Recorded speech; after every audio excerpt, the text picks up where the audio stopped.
Good evening. Please be seated. I beg your and Professor Berger's indulgence. I'm going to take about 10 minutes on my way to introducing her. I'm delighted to welcome all of you this evening, students, faculty, staff, friends, community members, and especially our freshmen and any members of their families that are here. I welcome you to this opening lecture of the Dean's Lecture and Concert Series, or what is called the formal lecture in the college's statement of the program, understood there to be part of the academic program and a necessary, if occasional, complement to the practices of our classroom. Though not always adhered to, it is our strong tradition at the college that the dean offer the opening lecture of the academic year. In this year of celebration of our traditions, I am making one of the rare departures from this tradition. I do so for some reasons pertaining to the lecture I will give instead on homecoming weekend. But for our purposes this evening, I do so primarily because the topic proposed by our visiting lecturer seemed to be so apt for the beginning of the academic year, for our sophomores who are reading Genesis, of course, but also for all of us. I remind you all that after the lecture, we have a question period. We have always called it a question period and not a Q&A, not a question and answer period, in order to keep the question primary, which means to keep the inquiry open and alive, as we try to do in all of our educational life at the college, and to indicate that although our lecturer will be the principal interlocutor in that conversation, she is not the authority. As we say of our classroom, reason is the only authority. I hope many of you will attend this question period and others in the future. As an alumnus of the college, I recall that as a student, some of the most important things I heard emerged from exchanges in question periods with our lecturers and among our tutors. The tutors appeared there free or freer from the reserve and caution and self-effacing style characteristic of them, or some of them, in the classroom. And it seems this way to me still. I hope you will benefit from such occasions, from the question periods of lectures, whether you attend many or few, and whether or not you think you have anything you are likely to ask or say. The question period will be in the junior common room directly behind me, beginning about 10 minutes after the lecture ends. President Peters spoke yesterday of the extraordinary character of 2014.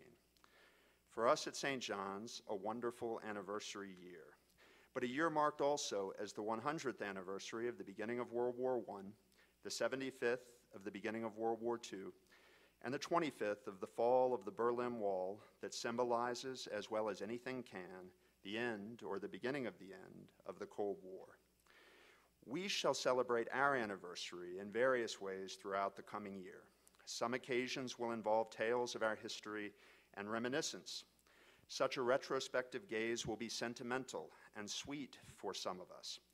However, for our primary purposes, we look back only in order to better understand what we are about now, today, and tomorrow, and beyond. While it may sound strange to outside observers of St. John's, it should not sound strange to anyone who has attended our classes to say what was said of us by a historian of the college, that we, quote, have no interest in studying the past as past. Or in a longer formulation by a former dean of the college, I now quote at length, our point of view that to know ourselves we need to know our tradition is different from historicism, the notion that we are the products of impersonal historical forces, the blindly determinist effects of a dead past. We want nothing to do with what is dead and bygone. When we speak of our tradition, we mean individual works by thinking authors that have, to be sure, shaped contemporary life in ways of which we are largely unconscious. But we can bring these works back to life and ourselves to consciousness by reading them not as historical documents, but as living presences that made us who we are and taught us to talk as we do. We are convinced that these great books contain a living wisdom necessary for thinking out our current lives, end quote. Just as we study the things we study for the sake of what can actually be thought and known by us today or tomorrow, so I hope that our anniversary celebration may serve to remind us that all that is good in the history and traditions of the college only has meaning, only lives insofar as we take it up today and tomorrow to pursue the finest and the best education that is available to us. This evening, in town, the wonderful and dramatic celebration of Zozobra is occurring. Old Man Gloom will be burned, purging the sorrows of the past year on the eve of the celebration of the annual Fiestas de Santa Fe. In our own way, we too may look to the beginning of our academic year as a renewed purgation of our sorrows.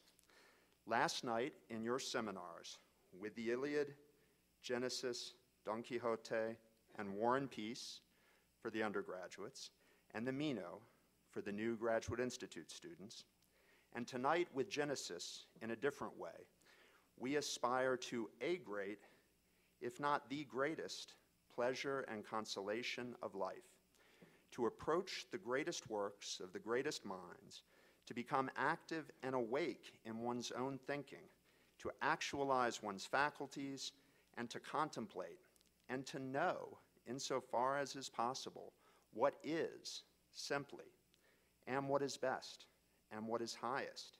These are the aims of a true liberal education. They represent the constant, if tranquil and disciplined, joy and celebration of our community, and the deeper meaning of our anniversary celebration. As this part of inaugurating our year, I am pleased now to introduce our lecturer this evening, Ronna Berger. Professor Berger earned her doctorate in philosophy from the New School for Social Research. She is professor of philosophy at Tulane University, where she has taught for many years and holds the Catherine and Henry J. Geisman Chair, and is also the Seisler Professor of Jewish Studies.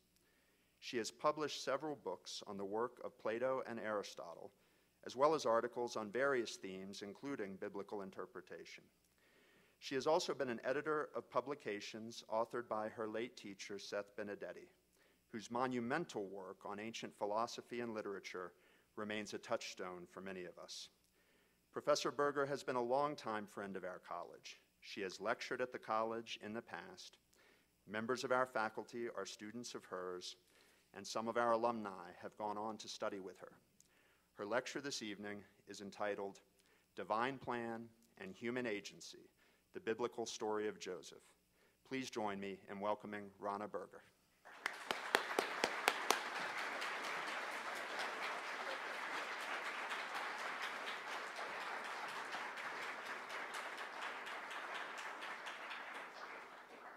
Thank you, Mr. Sterling. So many things you said I was going to say. I just feel so much at home coming back here. It's a great pleasure for me, and largely because so many of my best graduate students are products of your education, and some of them are now your tutors, and it just does feel like intellectual home to me.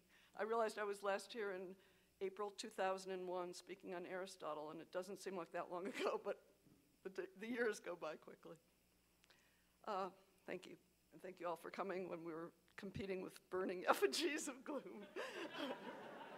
I was going to say something like, here we're trying to understand gloom.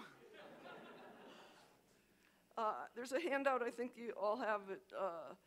The quotations aren't so necessarily so significant. I just think it might help to, as you'll see where we are in the following along with the story I want to trace through tonight. So, okay. Divine Plan and Human Agency, the Biblical Story of Joseph. In the beginning. Genesis, like other biblical books, gets its Hebrew title from its opening word, Bereshit, in the beginning. In this case, the title is appropriate in every sense. Genesis is not simply first in order, but foundational.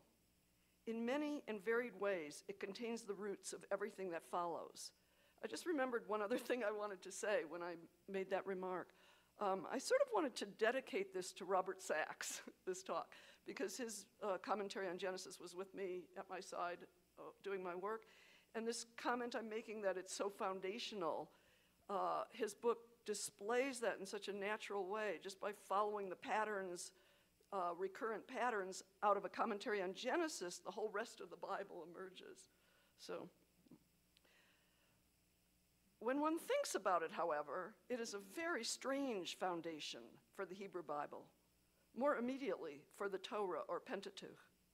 Shouldn't the 5 books of Moses, as it is traditionally known, begin with Exodus and God's revelation to Moses on Mount Sinai? Of course, if that momentous event involves an understanding of the cosmic whole, the Bible should open, as it does, with God's forming of an ordered universe out of a primeval chaos, culminating with the creation of Adam in his own image and likeness. From there, Genesis continues in its first 11 chapters to develop a universal history of mankind, from God's division of the primordial whole Adam into the partial beings, man and woman, to God's division of a unified humanity into the plurality of distinct peoples scattered on the earth. By that point, God has discovered an evil in the thoughts of the human heart, present from birth, and the impossibility of starting over with a new human nature. Another way must be found. That turns out to be a law given to a particular people who are to become a holy nation. This new starting point is ushered in with Abraham, the father of this people. But the father of an extended family will not or cannot be the founder of a community whose identity is to be determined by a divine law. Why then does the biblical account not proceed directly from Abraham to Moses, who will transmit that law? Why instead does the book of Genesis trace a development that unfolds in vivid detail over 4 generations, from Abraham to his great-grandson, Joseph? I don't want to waste too much time with this, but I can't leave out this beautiful line, I think, from Thomas Mann, the first line of his novel, Joseph and His Brothers, captures that unfolding over 4 generations. He starts his novel, Tief ist der Brunnen der Vergangenheit. Deep is the well of the past. I think that captures it. Why is this elaborate family drama required, though, for the foundation of the Hebrew Bible?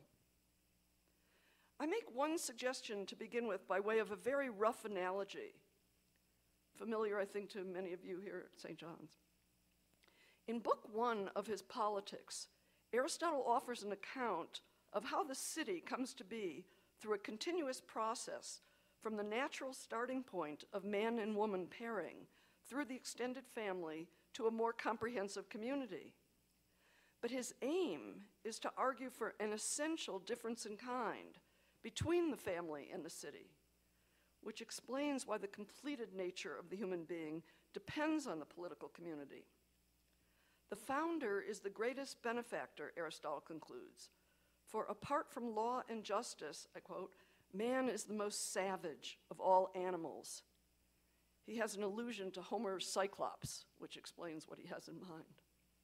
Incest, cannibalism. Does Aristotle's account, I wonder, have a biblical counterpart? On the one hand, Abraham's lineage can be traced back to Noah and turned to Adam, and forward to the 12 sons of Jacob, who provide the natural roots out of which the 12 tribes of the Hebrew people will emerge. But perhaps the opening book of the Bible, in relation to all that follows, serves to bring to light an essential difference. First, through its universal history, then through its elaborate family drama, Genesis exhibits the features of the human condition that call for a new form of life. The founding of a people molded by a divine law looks like a response to the problems illustrated in the stories of Genesis. Above all, the foundational crimes. One crime in particular proves to be central. Introduced with Cain's killing of his younger brother Abel, out of envy of the favor God apparently bestowed on him, it concludes with the intended fratricide by Joseph's brothers, out of envy of their father's love for his favorite son. Fratricide, or intended fratricide, is the expression at the extreme of a theme that runs through the whole narrative of Genesis, the rivalry of brothers or sisters. I don't think I ever really reflected before how central that is. A problem that shows up most concretely in the issue of the birthright, which requires the selection on some standard of a first among equals. The story of Joseph and his brothers, with this problem at its core, is the longest as well as the culminating segment of Genesis. As a self-contained whole, its plot fits an Aristotelian model.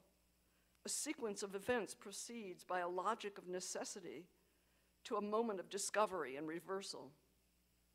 In the pivotal recognition scene, when Joseph reveals himself to his shocked and terrified brothers, he assures them that, although they did have evil intentions, God has a greater plan, in which they were all instruments for the good. All the evidence the biblical narrative provides, as I hope we'll see, explains events in purely human terms. Yet Joseph presents this as the working out of a divine fate. His reflection at the end of Genesis might seem to confirm an idea introduced at the beginning, when God comes to Abraham with a promise for the future. Abraham questions how he will know its truth. Then he falls into a deep sleep, a dread, even a great darkness, says Zobra. And he hears these words of God, quote, "Know of a surety that thy seed shall be a stranger in a land that is not theirs, and shall serve them, and they shall afflict them 400 years. And also that nation whom they shall serve will I judge, and afterward they shall come out with great substance." That's Genesis 15. The unifying plot of the history of Israel is announced at the outset. What is absolutely remarkable, and took me many years to notice, is that Abraham never reports this dream to anyone. He's never represented even recalling it himself. He seems to have no memory upon awakening from his deep sleep. We, the readers of the Bible, have been told of a grand design, whether of God or of the biblical authors. But the characters in Genesis act in ignorance of it. No one tries to make events intelligible by appealing to a divine plan. No one until Joseph. And there is something very striking in his case. Of all the main figures in the patriarchal families, Joseph is the only one with whom God has no personal exchange. Is there an essential connection between this withdrawal of God as a partner in dialogue and the notion Joseph expresses of an invisible hand operating behind the backs of human agents? One other feature should be included in this puzzle. The story of Joseph is filled with moments of what could be called dramatic irony. Various individuals utter speeches that mean more than they realize. If we hear, behind the colloquial meaning they intend, the literal meaning of their words, which ascribes to Joseph attributes ordinarily applied only or primarily to God. The character for whom the God of his fathers has withdrawn, who apparently sees his life as the enactment of a divine plan, at the same time takes on himself a godlike status. Why should this figure and his story bring the foundational book of the Bible to a conclusion? I want to go on to his story now, the dreamer. Joseph's destiny does seem to be almost determined before his birth. His father's passionate love for the beautiful Rachel was bound to transfer to her son, long awaited after 10 brothers and a sister have been born to his mother's rival, her older sister Leah, and their 2 handmaids. His only full brother, Benjamin, yet to be born, will always remind his father of Rachel's death in childbirth. Before Joseph comes on stage, we are introduced to him through what looks like the emblem of his destiny, the famous coat of many colors, which reflects his own splendor, his father's special love, and the grounds for the envy of his brothers. Joseph makes his own initial appearance, age 17, as a dreamer. His later fate turns on becoming an interpreter of dreams. A dream, or more precisely, a pair of dreams, is always the engine that sets this plot in motion. What proves to be the perfect fulfillment of these dreams and interpretations might suggest the idea of divine providence. Yet, the biblical narrative never presents Joseph's dreams as visions sent by God, unlike all his ancestors, nor his interpretations as products of divine inspiration. In the very first words he speaks, Joseph exhibits something essential to his character, reporting his dream to his brothers. "We were binding sheaves in the field when mine stood upright while all of yours bowed down to it." Joseph is apparently altogether innocent of the reaction this was bound to provoke. We wonder if he will ever gain self-knowledge about it. He soon reports another dream, this time to his father as well, whose imagery has expanded from the field to the cosmos. The sun and moon and 11 stars all bow down to him. Jacob's reaction, "Shall I and thy mother and thy brothers bow down to thee to the earth?" sounds like a moral rebuke. But in fact, what if we read it as a genuine question?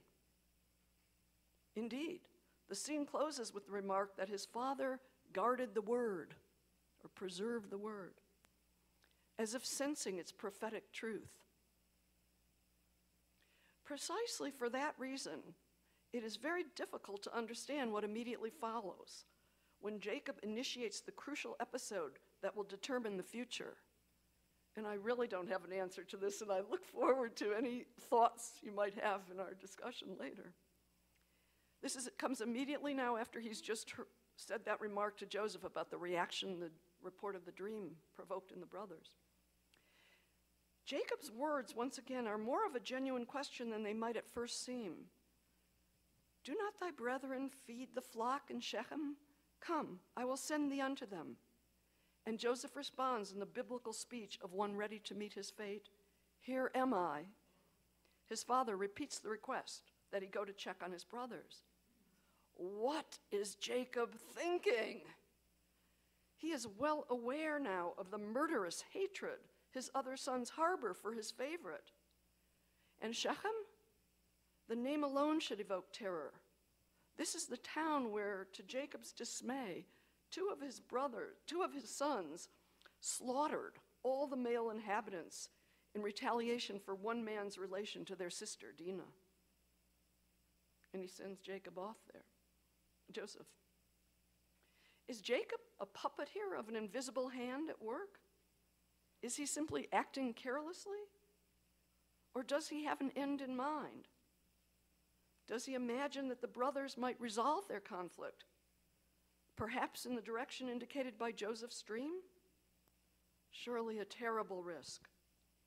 Jacob will have to live the rest of his life with self-reproach. As the brothers see Joseph approaching, they begin plotting murder. Behold, this dreamer cometh. Come now, therefore, and let us slay him and cast him into one of the pits. And we will say, an evil beast hath devoured him. Reuben, the oldest, exhorts the others, cast him into the pit, but shed no blood, intending to retrieve the youth later and deliver him to his father. But Reuben always has good intentions that never work out. When Joseph reaches them, the first thing, of course, they do is strip him of the emblematic coat of many colors. Then they throw him into a pit with no water while they sit down to eat, catching sight in the distance of a caravan bearing spices on the way to Egypt. This time, Judah comes up, as he always will, with a persuasive proposal. What profit is there in slaying their brother when they could deliver him to the caravan of merchants to be sold as a slave in Egypt? The brothers, like their father, will experience, at least eventually, the burden of guilt for this intention. But by some moral luck, Joseph is carried off in the caravan before they can carry out their plan. Finding the pit empty, Reuben cries out, "The child is not." An indeterminate lament of non-being that runs through the whole story. Then, as if reenacting a primal substitution of animal for human sacrifice, they kill a goat and dip in its blood the coat of many colors, which they bring back to their father. When Jacob lays eyes on it, he draws his own terrible conclusion. An evil beast hath devoured him. Metaphorically, he speaks the truth, the evil beast of envy. And knowing what he does about his sons, he must on some level be aware of that and of the role he has played. There's so much more to say about that one little line. Maybe we can come back to it later. But while Jacob is pouring his sorrow out, Joseph arrives in Egypt, where he is sold to Potiphar, Pharaoh's captain of the guard. Interpreter of dreams. Joseph's life unrolls in a repeated pattern. Everything that makes him preeminent ends up bringing great misfortune. Yet the very same traits that got him into trouble, intelligence, attractiveness, a sense of superiority, enable him each time to rise again to a higher position. From his initial state of servitude, he is soon entrusted by Potiphar to oversee all affairs of the household. But that reversal is quickly followed by a new fall. Joseph, we are told at an ominous moment, was, quote, of beautiful form and fair to look upon. The very same words said of his mother, Rachel, anticipated all the trouble Jacob would face in his love for her. Beauty is dangerous. Now, Joseph attracts the passion of Potiphar's wife, who commands him in the most direct terms, "Sleep with me." Joseph recoils. He appeals to the trust of his master. I wonder if moral resistance coincides, perhaps, with a calculation about his precarious position. He ends by asking, "How can I do this wickedness and sin against God?" The word there is Elohim. This is not the individual God of his fathers. It is not yet the God who will be the source of the law. Joseph seems to have discovered or invented a divine authority to support the rejection of his master's wife. She, however, is not deterred. On one occasion, Joseph finds himself at her side when none of the men of the home are present. Some commentators wonder why that's the case. She reaches for him by his cloak, and he pulls away. It is left in her hands. Like the bloodied coat of many colors his brothers brought to Jacob, this torn coat provides the tool for her revenge. She brings it to her husband with the charge that the Hebrew servant assaulted her. But we don't hear the husband's response. Could he perhaps have reasons to suspect his wife rather than this servant he trusts so entirely? It is clear in any case who must pay the price. And with no investigation, Joseph is thrown into prison. Of course, soon the young man is again found so competent that the keeper of the prison turns over to him the management of all his affairs, just as the master of the household had done. There are actually some textual grounds to identify these two figures. In any event, they act in exactly the same way, put everything into his management. In prison, the plot unfolds once again from the starting point of dreams. This time, the chief butler and the chief baker, who have been imprisoned by Pharaoh, complain to Joseph that they can find no one to interpret their dreams. And I quote, "Do not interpretations belong to God?" Joseph responds. "Tell it me, I pray you." A seemingly pious and humble rhetorical question leads immediately to an order to report their dreams to him. Joseph identifies himself, at the very least, as the voice for God's disclosure. The butler eagerly offers his story. A vine with 3 branches brought forth ripe grapes, which he pressed into Pharaoh's cup and gave to him. Now, reading this dream hardly seems to require divine inspiration. In 3 days, Joseph promised, Pharaoh shall lift up thy head and restore thee unto thy office. When that time comes, he adds, the butler should remember him and bring him out of this pit. He uses the very same word for the prison, like the pit he was thrown into so unjustly in the fields of Canaan. Only after hearing the good news of the first interpretation is the baker ready to interpret his dream. 3 baskets of bread stood on his head, with goods for Pharaoh on top, but the birds ate it. The baker's hesitancy to speak is supported by the symbols of his dream. In 3 days, Joseph warns, Pharaoh shall lift up thy head, but in this case, lift up thy head from off thee, and hang thee on a tree, and the birds shall eat thy flesh. 3 days later, Joseph's interpretations are confirmed. The invisible hand of the deity, or his own knowledge of soul? The butler, in any case, has forgotten him. His memory will return 2 years later, when Pharaoh has a dream, or a pair of dreams, which of course you all know.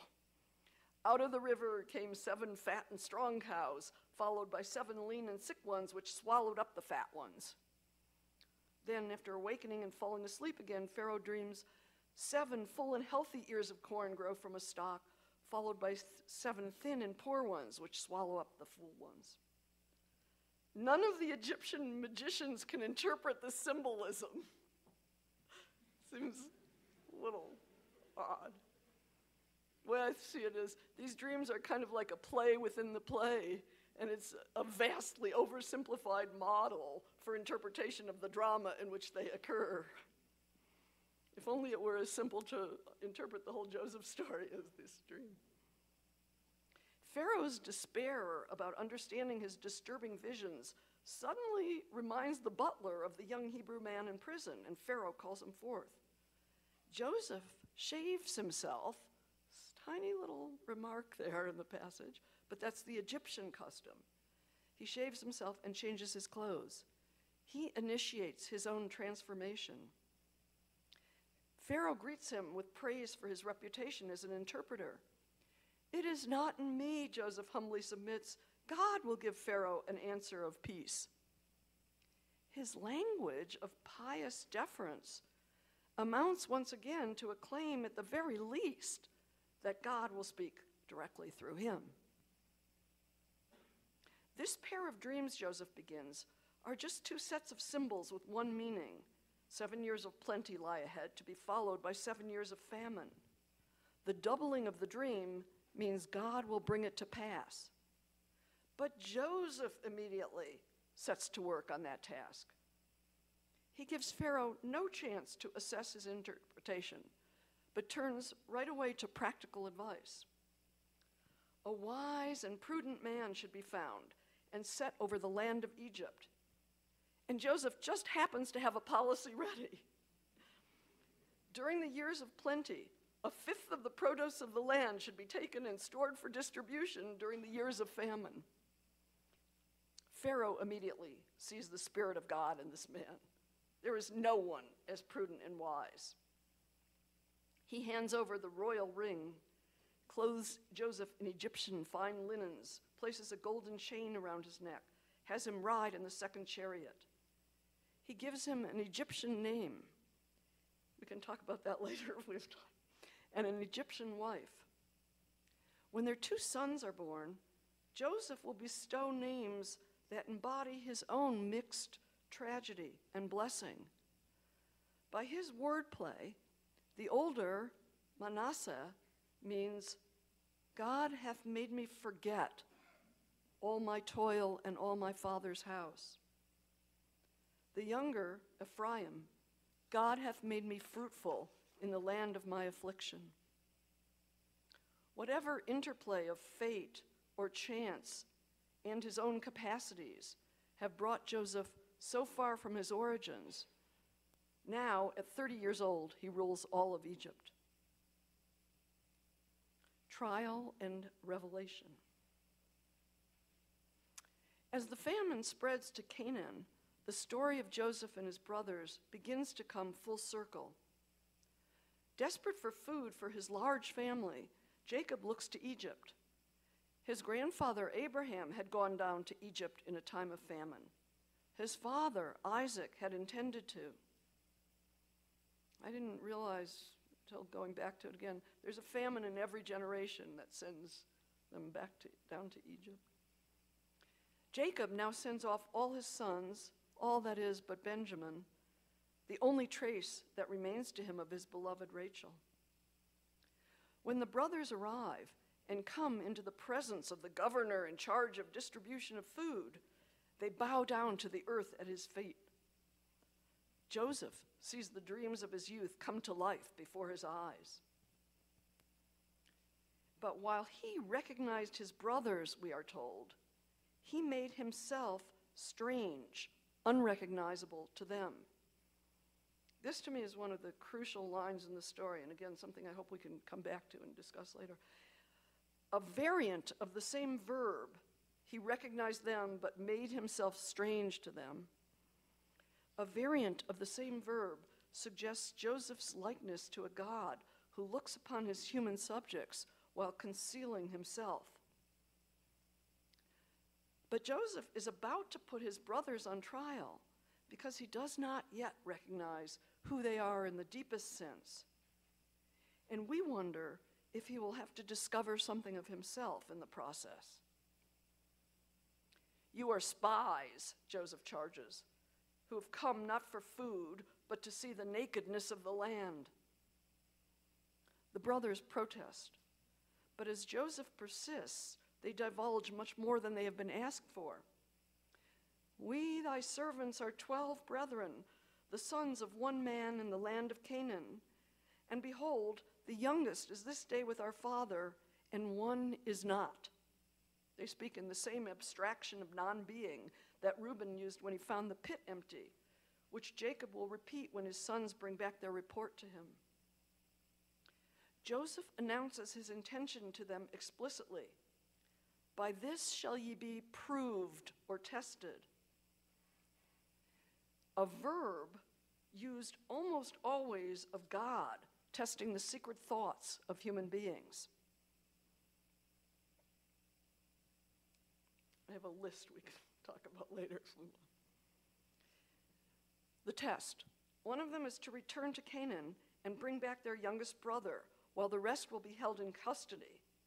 Or, as it turns out, all but one must be sent back if they are all to be tested for their willingness to sacrifice one, as they did long ago in the fields of Canaan.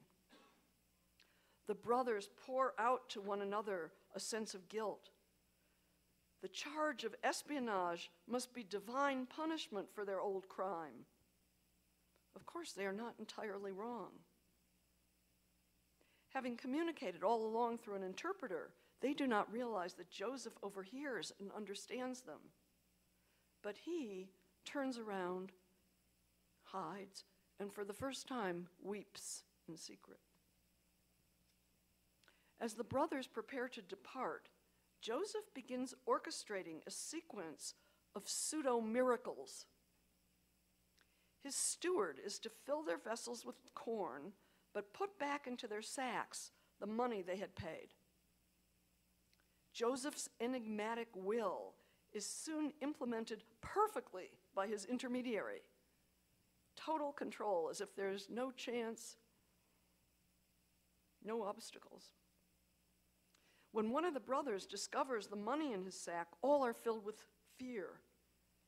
A sense of guilt fuses with the mystery of the situation, as if the money that suddenly appears were the payment they never received for the intended sale of their brother so many years ago.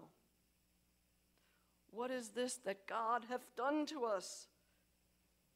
In their tormented state, the brothers speak unwittingly of a man who has adopted the role of a hidden God, putting human beings on trial, and creating, through terror, remorse for sin, which they may otherwise never have experienced. Sort of dawned on me late in the game that I don't think you ever hear of them expressing guilt all the years all along until this manipulation they've been subjected to. Returning to their father, the brothers report the demand imposed by the Egyptian lord of the land. They must bring back their youngest brother, while another remains behind in custody. As they empty their sacks from the journey, all of them now find the mysterious money inside, and their father along with them. Whatever suspicions Jacob may have harbored about his sons all along, he is now determined not to send his youngest with them. Reuben, with his characteristic sense of responsibility, devoid of good sense, makes a terrible offer. If he fails to bring Benjamin back from Egypt, his father should slay 2 of his own sons. Jacob, of course, refuses. The famine continues, however. Provisions are soon gone, and Jacob orders his sons to return to Egypt. This time, Judah responds. He reminds his father of what the man in Egypt required. Quote, "You shall not see my face except your brother be with you." The words Judah puts into the voice of Joseph, which he never spoke, have the ring of the speech God will address to Moses on Mount Sinai. "Thou canst not see my face, for men cannot see me and live." Jacob expresses his understandable bitterness. Why did they have to tell the man they had another brother? The man, they claimed, asked whether our father was alive and whether we had another brother. We know they offered that information without ever being asked. But Judah, the realist who cannot afford regret, is ready to face the situation at hand. Offering himself as a pledge, he vows to bring Benjamin back, or the blame will be on him forever.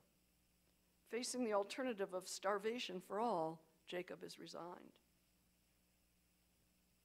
Hearing the news of his brother's arrival in Egypt, Joseph orders his steward to bring them to his house for a meal. They anticipate a terrible punishment for the money that had appeared so mysteriously in their sacks. But the steward assures them, "Fear not, your God and the God of your father hath given you treasure in your sacks. I had your money." Referring to God's mysterious action, presumably to conceal the orders of his master that he himself carried out, the steward too says more than he realizes. In the presence of the governor, the brothers once again bow down to the earth. Joseph's eyes light upon Benjamin. His heart yearned toward his brother, and he sought where to weep. This is the second time. He has the meal he promised served to the Hebrews in one group, to the Egyptians in another. He himself belongs to neither. It's a beautiful little way of showing that he belongs nowhere. While his brothers enjoy a moment of relief, Joseph arranges one more imitation of a miracle in the trial meant to arouse anxiety and guilt. His steward is to fill their sacks with food while putting their money back, but this time place Joseph's own silver goblet in the sack of his youngest brother. Then, catching up with them on their way out of the city, he is to ask, "Why have ye rewarded evil for good?" When that moment comes, the brothers make a rash offer, confident perhaps that none of them could be involved. Whoever has the cup in his possession can be killed, the others enslaved. Insisting presumably on Joseph's orders that only the guilty party will be enslaved, the steward increases the temptation to let one take the blame. But when the cup is found in the sack of their youngest brother, the rest rent their clothes and return in despair to the city. Judah falls on the ground before Joseph. God hath found out the iniquity of thy servants. Is he thinking of the present situation, or their ancient deed, or have past and present fused into one?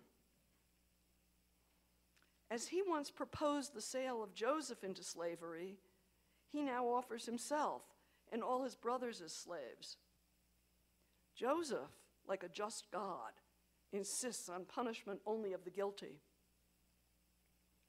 Drawing closer, Judah speaks in Joseph's ear. He reminds him of their original arrival in Egypt and the question, "Have ye a father or a brother?" which Joseph never asked. "We told you," Judah goes on, that our father's one beloved son was dead, and the loss of the child of his old age would lead to his death. Actually, if you look back, the brothers lamented their plight with one another. They said nothing at the time to Joseph. What you realize is happening is Judah is repeating the very same cover-up his brothers had presented to Jacob. Only they wanted just to protect themselves from their father's blame. Judah now needs to persuade this Egyptian ruler not to carry out his threat to Benjamin. In the end, he pleads with Joseph to take him as a slave in place of his younger brother.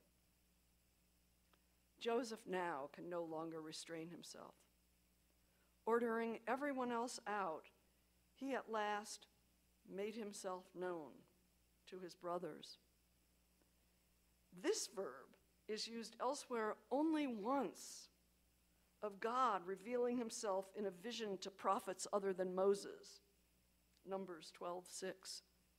So this pattern has been going on all along. Almost all of the verbs and attributes, as I said kind of more loosely, are primarily applied to God.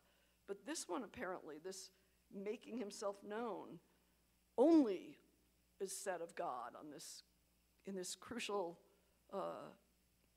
passage, God describing how he makes himself known to the prophets. This is what Joseph now does in revealing himself to his brothers. Joseph now weeps uncontrollably the third time. Now the Egyptians and the house of Pharaoh hear him. "I am Joseph," he announces. "Doth my father yet live?" His brothers are in a state of shock. He calls them closer. "I am Joseph, your brother, whom you sold into Egypt." For them, his identity lies in their guilty deed of long ago. But he goes on to assure them,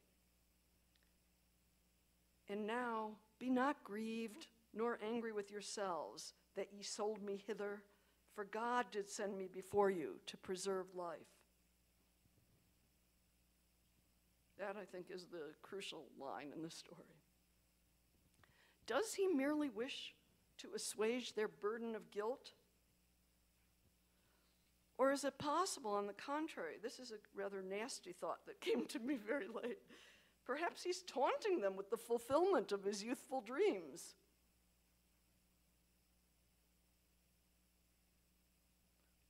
Or has he transcended the spirit of resentment altogether in his vision of a greater order? "Return now to my father," Joseph bids his brothers, "and tell him of all my glory in Egypt, like the glory of God Moses will request to be shown on Mount Sinai." Once again, this phrase and this term is almost always applied only to God. The recognition scene ends with Joseph falling on Benjamin's neck weeping, and Benjamin on his. Then Joseph kisses all his brothers and weeps on them the fourth time. Throughout the narrative, Joseph has been described in terms that should be applicable only or above all to God. His weeping looks like the sign of his humanity, a sign perhaps he himself needed to discover and understand. Reunion in Egypt. Jacob, as we might imagine, cannot absorb the news that Joseph is alive, indeed ruler of Egypt. Only the sight of the wagons sent by Pharaoh laden with goods convinces him. It is enough. Joseph, my son, is yet alive. I will go and see him before I die. Jacob departs with the whole family and all their possessions. He knows he will not be returning to Canaan, at least not alive.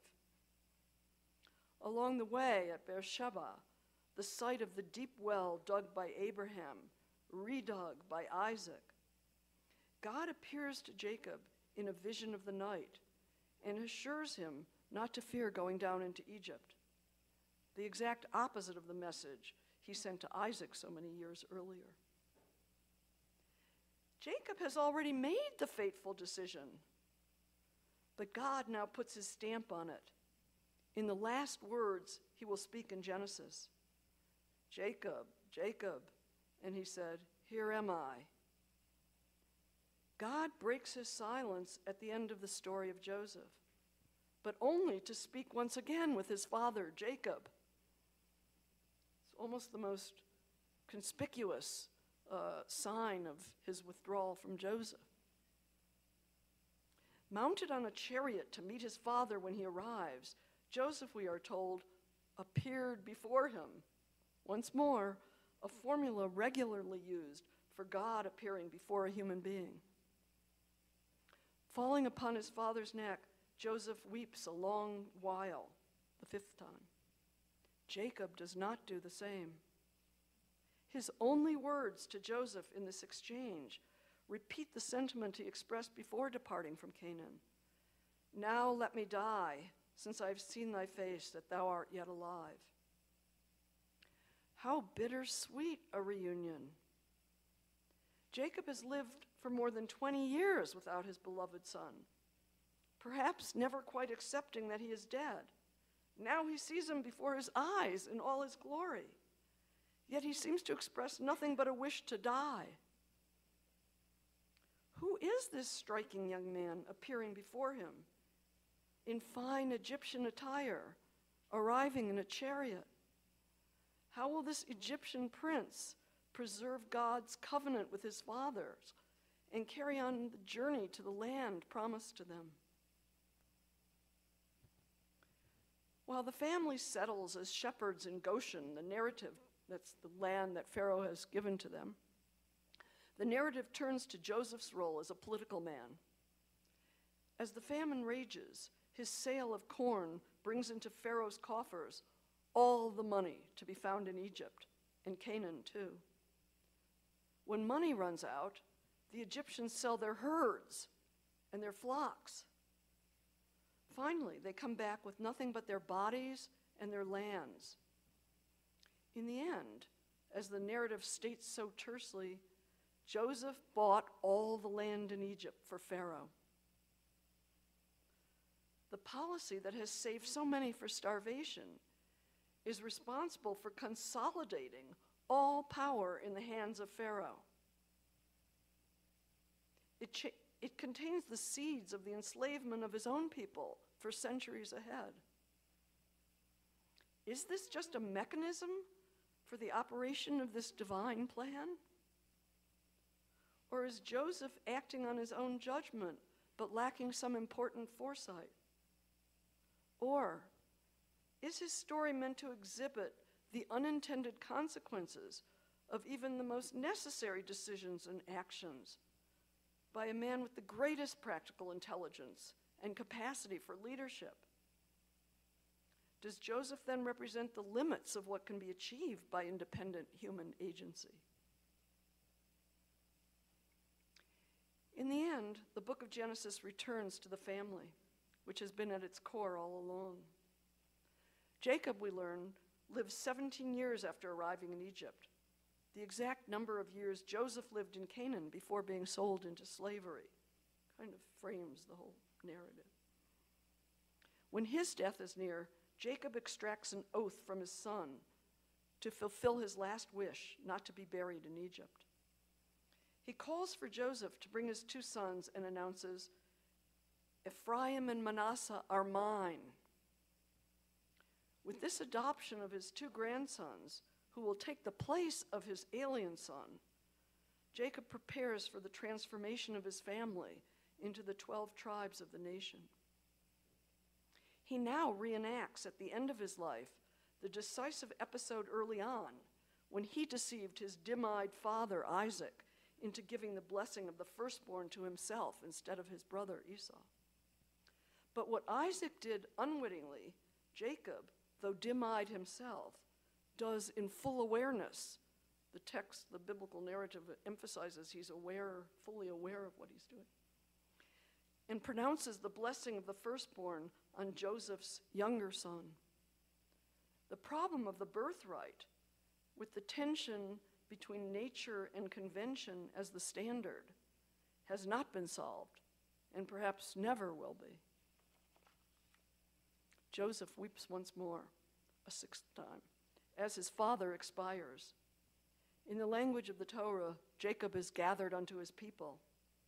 But Joseph orders the body embalmed and observes the full Egyptian mourning period before seeking the permission of Pharaoh's ministers to bury his father in Canaan. It's kind of interesting. He's the second-ranking guy in the whole country, and he can't go to Pharaoh. Sort of, maybe we want to talk about that later. Joseph's temporary departure anticipates the challenge Moses will face under a new Pharaoh and the divine miracles that in that case will be needed for exodus from Egypt. In the final episode, after the burial of Jacob, the brothers fear that Joseph is now free to exact revenge. They send a message conveying their father's desire for forgiveness of their transgression, and Joseph now weeps for the last time, the seventh and last time. His brothers once more fall upon the ground at his feet and declare themselves his slaves, which Joseph rejects. Fear not. Am I in the place of God? One last time, an expression of the deepest ambiguity. Joseph's rhetorical question, humbly deferring to God as the only authority who can forgive, if taken literally, is a genuine question about his own place in the absence of God. That ambiguity haunts Joseph's concluding speech to his brothers, which reaffirms the idea he expressed when he first revealed himself. Ye meant evil against me, but God meant it for good, to bring to pass, as it is this day, to save much people alive. Has Joseph then come to believe in a grand design which turns the worst human passions and intentions into an instrument of greater good? What has been called a teleology of evil? Surely a man like Joseph must recognize how much he has accomplished on his own by all his natural gifts. Or is it precisely the assumption of a divine plan at work that has given him the confidence to make something of every situation given to him? He has to, it's a kind of hypothesis that leads him to have to grab hold of his own fate. I wonder if that's the way to read this in the end. Joseph's vision, in any event, is restricted to the perspective of his lifetime. It does not extend to the long view once disclosed to Abraham. In the dynamic of the biblical trajectory, God will have to intervene once again in human life to bring about the liberation of his people from enslavement in Egypt through a series of miracles that echo the miracles of creation and the cataclysmic flood. That intervention begins with God calling out to Moses from a burning bush in the same form he last addressed to Jacob, evoking the same response. Moses, Moses, and he said, here am I. Echoing those last words, Jacob, Jacob, here am I. Joseph lives in the silence between those moments. He stands in a borderline between the patriarchs who experience a personal relationship with God, and Moses, who will be the legislator and founder of a people, a nation. Moses, it is true, will be engaged in an intimate and extended interaction with God. Yet the purpose of that association is to prepare for the withdrawal of God in order to leave the divine law in his place. Is God's silence with Joseph a stage in that development? As his own death approaches, Joseph demands an oath from his family, as his father did from him. Ye shall carry my bones up from here. Do these, his last words, express recognition of belonging to his family after all? In the account of the Exodus from Egypt, we do hear that Moses took the bones of Joseph with him. There are many, many interesting comments and stories about that. They're carrying the ark in one spot and the coffin of Joseph's bones next to it. But the final lines of Genesis sound to my ear a much darker note. Quote, "So Joseph died, being 110 years old, and they embalmed him, and he was put in a coffin in Egypt." End of the story. Whether by divine plan or the biblical author's plot, God will return to Moses 4 centuries later to begin the project of transmitting the divine law. But the book of Genesis concludes with an implied counterfactual, suggesting the contingency of all human things. If God had not returned, his promise to Abraham, Isaac, and Jacob would have come to an end with Joseph, embalmed in a coffin in Egypt.